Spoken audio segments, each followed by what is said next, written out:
Bom dia, meus amados. Hoje é segunda-feira, dia 22 de setembro de 2025.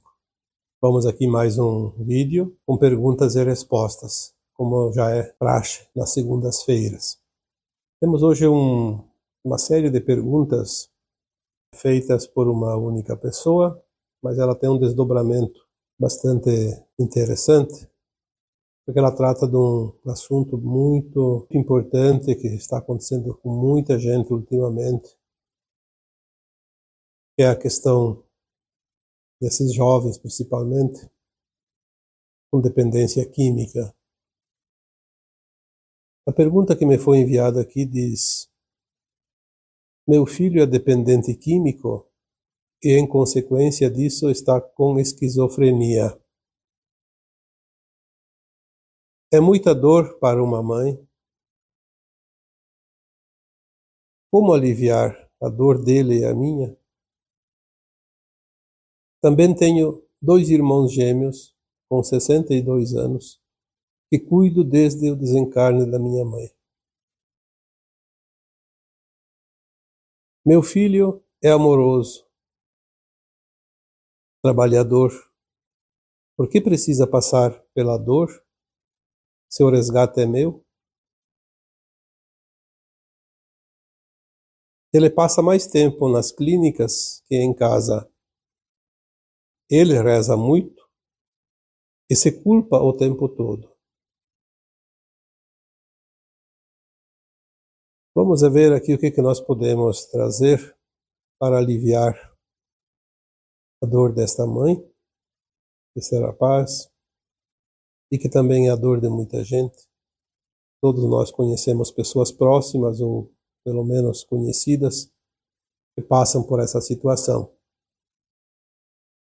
A questão da proliferação das drogas, ela tem, sim, sempre um sentido espiritual, porque é uma forma de resgate que muitas almas escolhem para quitar as suas pendências de vidas passadas. Não somente aquela alma, mas todo o grupo familiar que convive no mesmo teto, na mesma família, ou mesmo famílias diferentes, mas no grupo familiar, nas vizinhanças. Mas tem uma outra coisa também que é importante saber, que quem criou tudo isso já sabia o estrago que ia fazer. Nós sabemos que a batalha final é a luz contra a sombra, e é essa batalha que estamos vivendo atualmente. São os últimos embates ainda neste velho mundo de provas e expiações que está finalizando o seu ciclo. As trevas, antes de deixarem este planeta, tentam fazer o estrago maior que podem. Tudo aquilo que hoje se vê realmente a olhos vistos, e aquilo também que não vemos, mas que causam dor e sofrimento para as pessoas, foram coisas criadas por essas pessoas, encarnadas, obviamente, mas a comando, a mando daquelas forças não físicas que foram, felizmente para o planeta, já removidas daqui, mas deixaram os seus representantes ainda encarnados e continuam com a sua programação mais um tempo.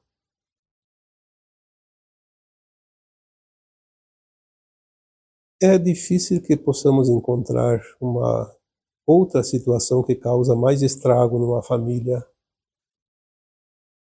que as dependências químicas ou de outros produtos, a qual principalmente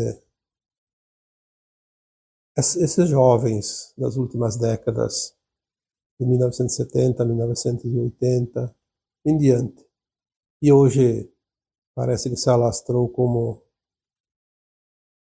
um rastilho de pólvora e que vai numa velocidade incrível, na mesma velocidade com que está finalizando este ciclo. Temos também uma causa que também conta, que após o encarne de milhões de almas numa encarnação compulsória, que nós já falamos aqui várias vezes, aí na década de 50 e 60, também vieram milhões de almas chamadas de crianças índigo, que vieram com o propósito de revolucionar esta fase final, esse último século de transição planetária, e que vieram na década de 70 e 80. Também foi falado muitas vezes que na década de 90 e a partir do ano 2000 vieram então outra leva, ou várias levas de espíritos, de almas, denominadas de cristal. Depois vieram os diamante, os esmeralda e por fim os arco-íris, porque eles têm aura colorida, não é mais só azul dos índigo, nem cristalino dos cristal, e nem diamante dos que tem a cor, um azul bem clarinho, e os esmeralda que tem a aura da cor verde esmeralda. Esses agora eles têm uma mistura de funções, de poderes curadores e de outros tantos poderes, e então eles vêm com a aura multicolorida. Mas foi na década de 70 e 80 que aquelas almas encarnadas com o espírito de fazer mudanças, promover mudança, eles foram catalogados como rebeldes, porque eles queriam mudar e fizeram muita força para mudar, a boa intenção, mas encontraram muita resistência e eles acabaram por se perder em função da resistência encontrada, e eles entraram então no caminho das drogas, e foi um momento também oportunista para as trevas, que sabiam disso, sempre souberam tudo. Eles vieram de dimensões superiores, como anjos caídos, trazendo conhecimento. Não é porque eles são das trevas que eles não têm uma inteligência, uma consciência mais elevada, porque eles vieram de mundos onde essa consciência era mais alargada. Então eles sabiam, tanto sabiam que eles tinham a ficha de cada encarnado. Sabiam quem era quem, qual a missão. E quanto mais missão, mais atacado era. Por isso as pessoas que tinham mediunidade, a partir dessas últimas décadas, ali por 1960 em diante, 70, também foram muito visados com ataques, ditos ataques espirituais, que nada mais eram que ataque das trevas. Quando as trevas não podiam, eles achavam os encarnados para fazer o serviço, e eles sabem exatamente quem buscar, porque eles conhecem a consciência de cada um e as tendências de cada um. Sabem os pontos fracos, sabem aquele que tem ambição, aquele que tem o ego muito elevado, o desejo de poder. Enfim, tudo que já foi falado aqui durante esses últimos 10, 12 anos. Então, hoje tem ainda um grave problema neste planeta Terra, que são os vícios de qualquer tipo, mas principalmente a influência do meio, que ajuda a divulgar e a disseminar ainda mais essa tragédia que abala tanto as famílias. Os vícios, eles são provas não vencidas em vidas passadas e que muitas almas deixaram para esta última encarnação para vencer. Mas os vícios, eles têm uma energia que independe do motivo pelo qual o vício é manifestado. Pode ser um vício de álcool, um vício de jogo, um vício de cigarro, um vício de sexo, um vício qualquer. Não necessariamente de drogas, porque as drogas surgiram nas últimas décadas, pelo menos com essa disseminação desenfreada. Mas vício é vício e a energia é a mesma, e a prova é a mesma. Uma pessoa pode ter tido um vício de bebida alcoólica ou outro tipo numa vida passada e não venceu, e agora a prova é com o vício da dependência química. Mas tem muita gente que se enveredou por vício nessa vida sem ter a prova do vício. Influenciado pelo meio que vive e pelas normas vigentes na sociedade, enfim, todas as causas possíveis, a gente sabe disso. Não vamos aqui ficar relatando coisas que todos vocês sabem.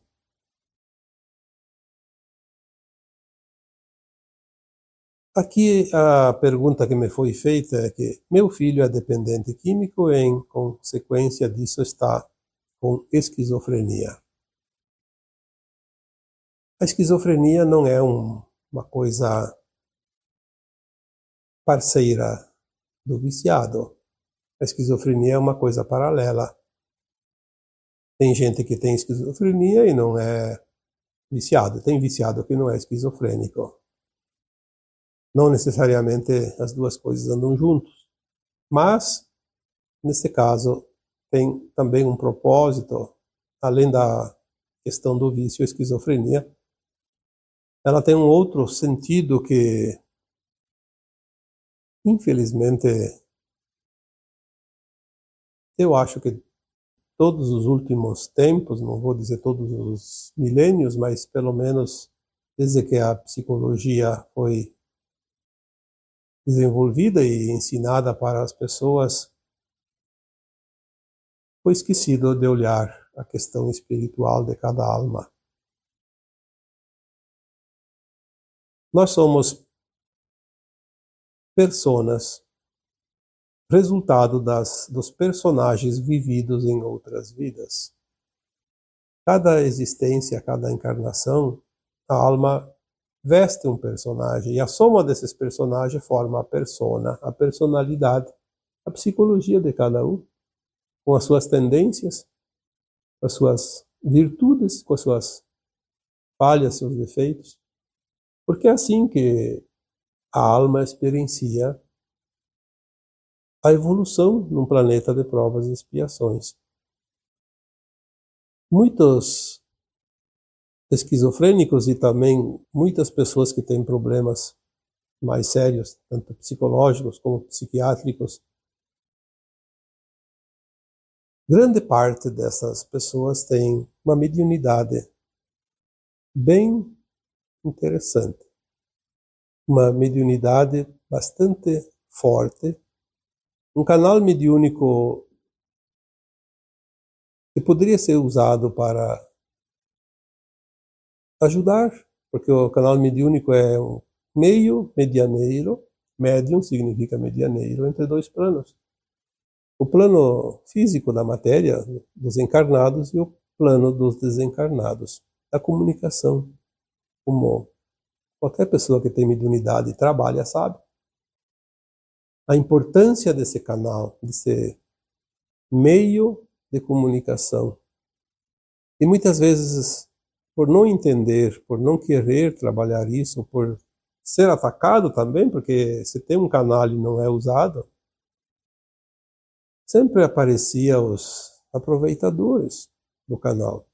Está ali, livre. Então alguém ia aproveitar. Quem aproveitava, abusava das regras do bom senso, da ética e da moral, atacar e fazer o médium agir ao seu bel prazer dessas entidades perversas, negativas. E muitas vezes aquela consciência que está ali no corpo, ela não suporta isso. Então ela prefere uma proteção. Uma proteção através de alguma forma que ela não é mais responsável por ela. Como se ela fosse se esconder. A esquizofrenia é mais ou menos isso. É claro que aqui não vamos dar termos técnicos e nem científicos, mas espiritualmente falando, é isso. É uma forma de proteção, autoproteção. Eu não tenho domínio sobre a minha consciência, então eu não sou responsável por nada. Se me mudam de opinião, se fazem eu mudar a minha vontade, das minhas ações, então eu não sou responsável. É assim que mais ou menos funciona. Claro que estamos aqui fazendo um parâmetro mais ou menos generalizado para que todos vocês possam entender que nem tudo é aquilo que nos é dito. Então, o esquizofrênico também ele pode ter optado para o uso de drogas como uma outra maneira também de se proteger, porque muitas vezes por trás do consumo de drogas tem também médiums que talvez não compreendam a situação, não se sentem confortáveis, são mal compreendidos, então conseguem um alívio através do produto que vai entorpecer a consciência. Porque é isso que as drogas fazem, entorpecem. São fugas. Fugas, talvez inconscientes, mas são sempre fugas. Quem está com a consciência no pleno acordo com as suas vontades e o seu domínio, não precisa se esconder de nada, não precisa fugir de nada. É como se diz, se garante por si só.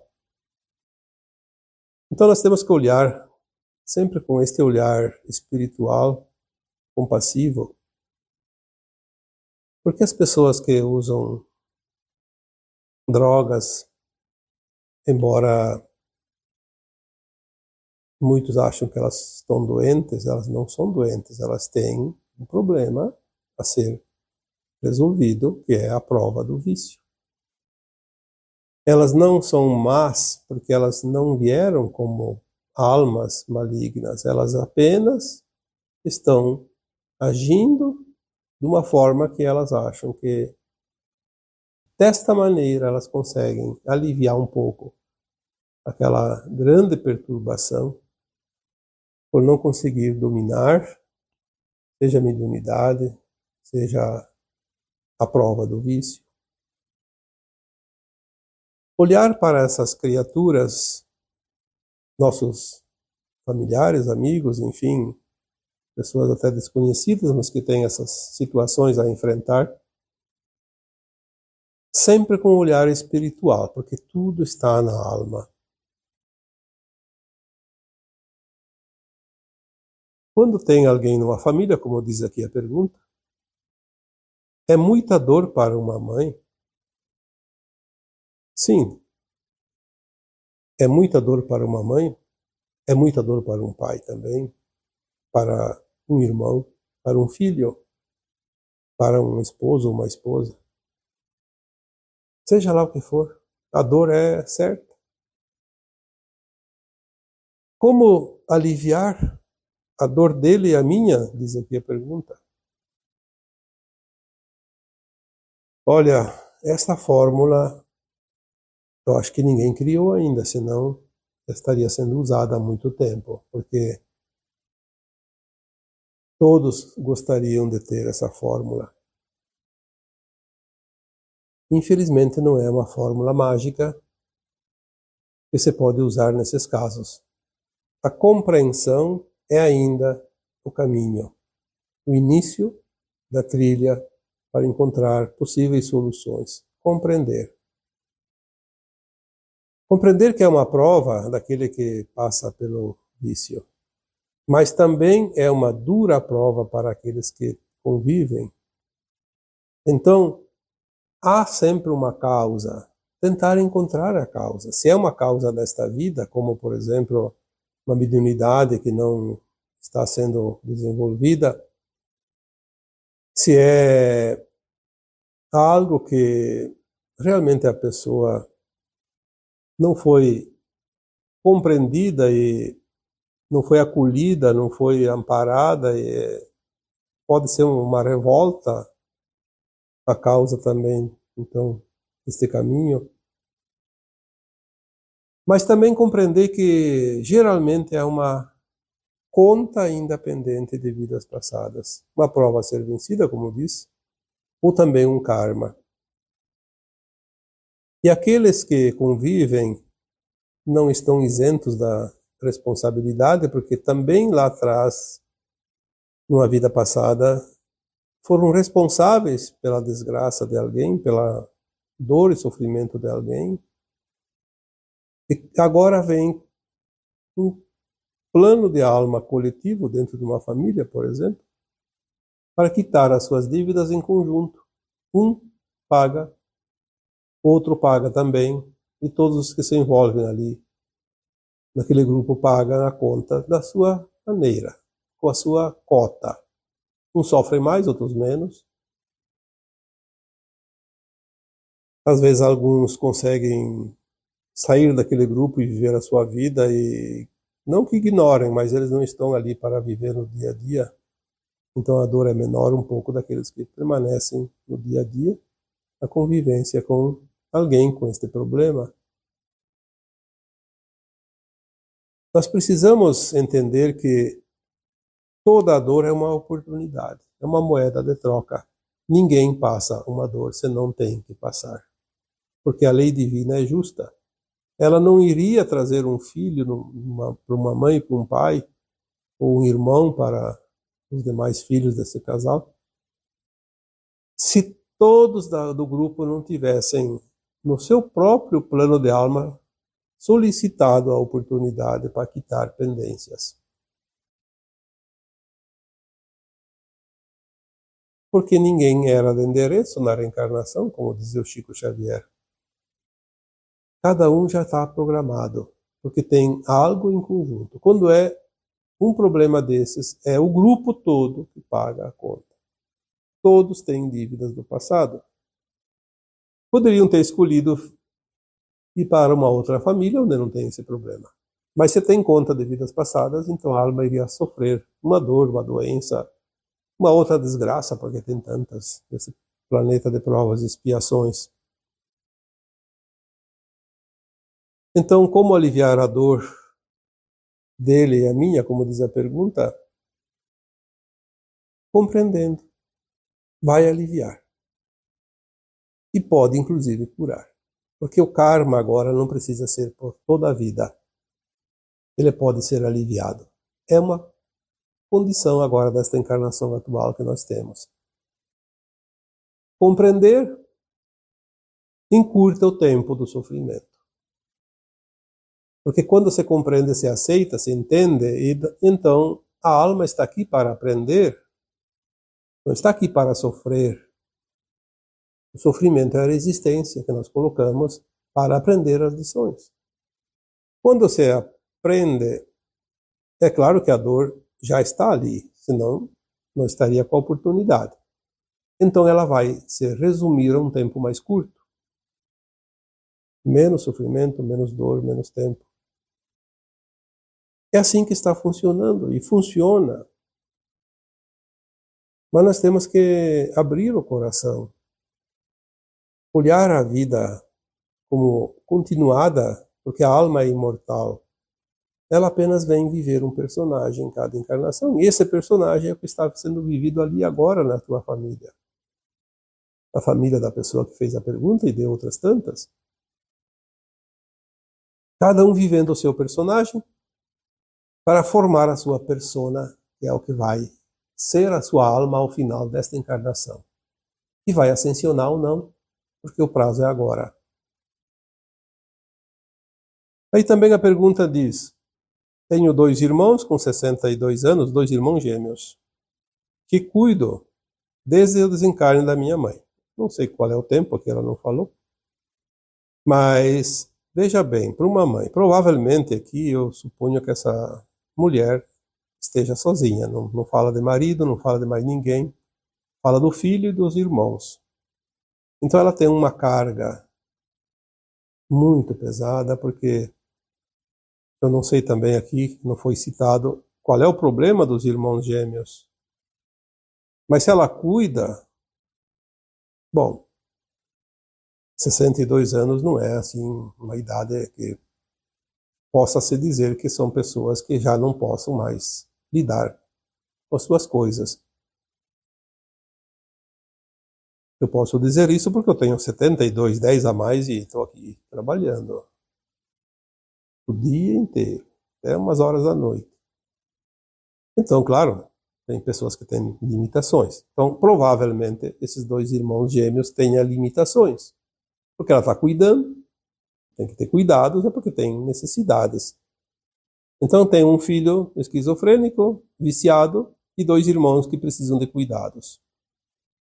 Provavelmente essa senhora, porque foi uma mãe, fez a pergunta, deve ter também uma idade bastante expressiva, suponho, e não é tão fácil. Então a cruz é ainda maior do que como se tivesse só o filho para cuidar. E mais duas pessoas. E que vão ficar mais velhos cada dia, obviamente, vão exigir ainda mais. Mas é preciso confiar, porque a providência divina, ela nos ampara tanto que nós nem podemos imaginar o tanto. E ninguém paga o preço acima do que vale o produto. Ninguém passa aquilo que não precisa passar. Então confia. Confia na providência divina. Alguma coisa vai sempre acontecer para aliviar. É preciso lembrar que estamos aqui fazendo o arremate das nossas vidas, o ajuste final. Confia. Continuando aqui a pergunta, diz: meu filho é amoroso, trabalhador, por que precisa passar pela dor? Seu resgate é meu. Então o filho é amoroso e trabalhador. Sim, é uma qualidade interessante. Mas como nós sempre dizemos, tem a prova, tem a expiação. Não se sabe quanta conta cada um de nós tem das vidas passadas ainda pendente no carnezinho.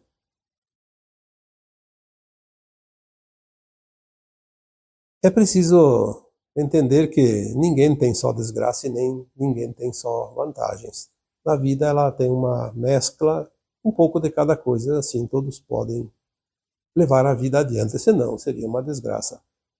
Para quem tem só coisa ruim, sempre tem alguma vantagem. O teu filho tem um problema da prova, do vício, tem um problema com a sua esquizofrenia, obviamente, mas também ele tem qualidades, é amoroso, trabalhador, são qualidades importantes.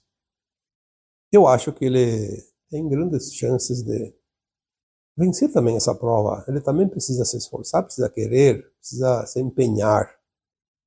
Porque não é só passando a mão e aceitando tudo. Como pais, ou mães, ou ambos, temos a obrigação sempre de ajudar, mas também cobrar responsabilidades. Afinal, depois dos 14 anos, a alma ela é livre das suas escolhas, tem o seu livre-arbítrio total. Ela é responsável pelas suas decisões, pelos seus atos, pelas suas ações.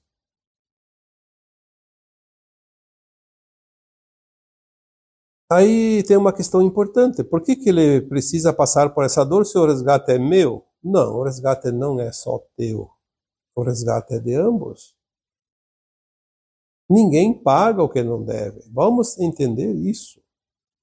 Ele tem o resgate, tem a prova, também tem a expiação. E você tem. Não tem a prova porque você não é viciada, mas tu tem como mãe o resgate, sim.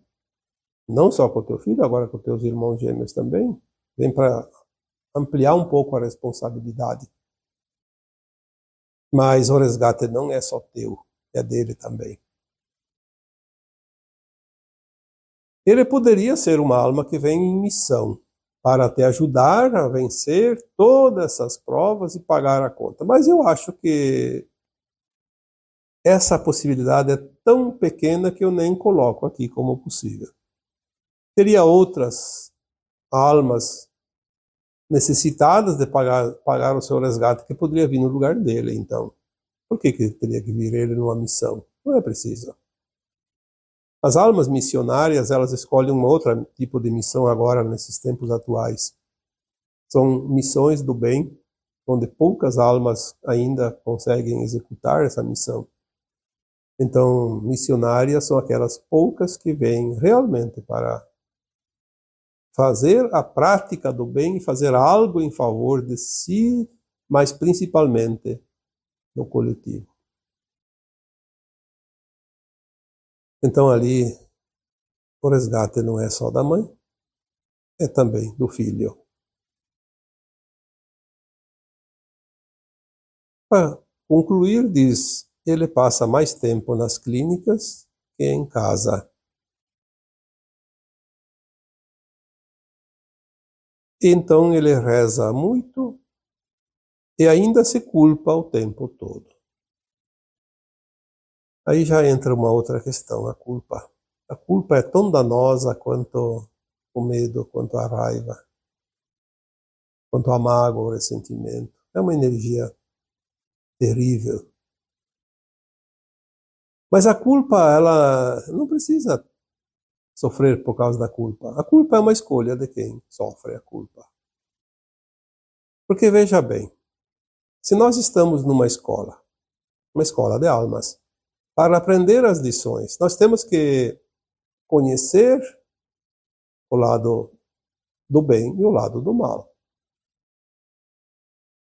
Nenhuma alma vai fazer a ascensão como boa alma só conhecendo o bem, a luz.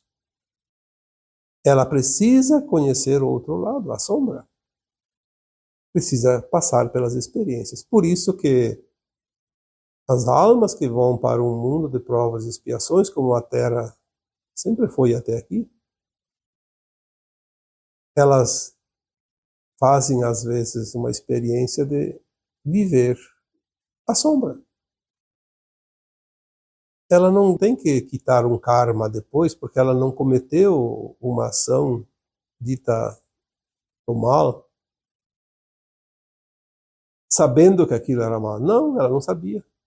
Não sabia de verdade, porque tem muita gente que faz de conta que não sabe. A consciência dela não tinha consciência disso, então ela fez a experiência. O problema é quando nós fizemos a experiência numa vida, aprendemos o lado da luz e o lado da sombra, já está dentro da consciência. Numa outra encarnação, esquece as vidas passadas, mas a nossa consciência, ela tem o subconsciente que diz, isso é certo, isso não é certo. Será que vocês duvidam disso? É só prestar atenção quando você vai fazer qualquer coisa. Você sabe se é coisa do bem, coisa do mal. Ah, mas isso a lei permite. A lei dos homens não vale nada perante a lei divina. A lei divina é a consciência. A consciência acusa, isso não pode.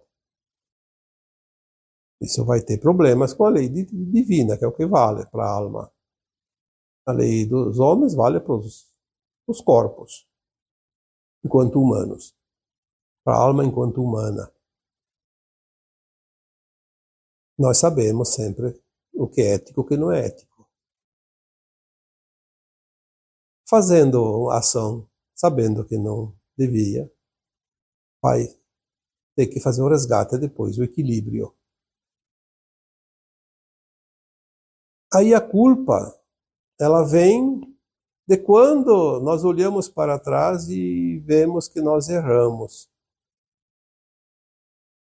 Mas mesmo que a gente tenha feito de propósito, sabendo que não devia fazer, nós sempre dizemos que não existem erros, existe aprendizado. Aprender com aquele erro, mesmo repetido. A primeira vez que eu fiz, eu me arrependi. Mas era para aprender, tudo bem, passou ligeiro, passou barato, como se diz. A segunda vez eu sabia que não devia fazer e fiz de novo.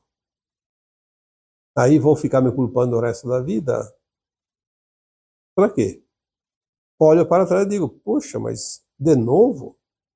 Sabia que não podia, fiz de novo. O preço a ser pago vai ser o dobro. Não adianta ficar se culpando.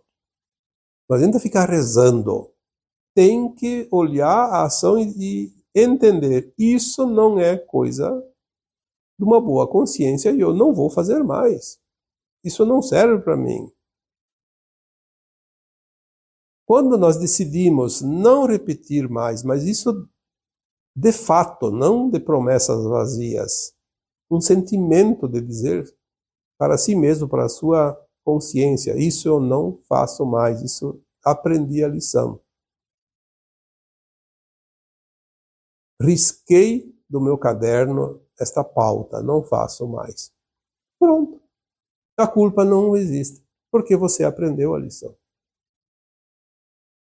Ficar se arrancando os cabelos, como se diz, ou as unhas, para se culpar, para se maltratar, se auto-punir, não vai resolver o problema. Vai resolver quando nós temos o firme propósito de não repetir aquilo que vemos que não é lícito. Esta é a única salvação que temos para não passar pela dor maior. Então, se culpar, de fato, não vai resolver o problema. Não vai mudar o que está feito. Mas vai mudar para quem fez a sua consciência, a sua vida, o seu bem-estar, se entender o processo do aprendizado. Pode não ser de um dia para o outro, obviamente, mas ele vai diluir rapidamente o sofrimento. Se torna desnecessário. E assim é, porque as leis divinas são assim, e elas regem desta forma as consciências que estão aqui neste planeta. E assim eu finalizo mais um áudio de perguntas e respostas, deixando o meu abraço de luz em cada um de vocês. Namastê.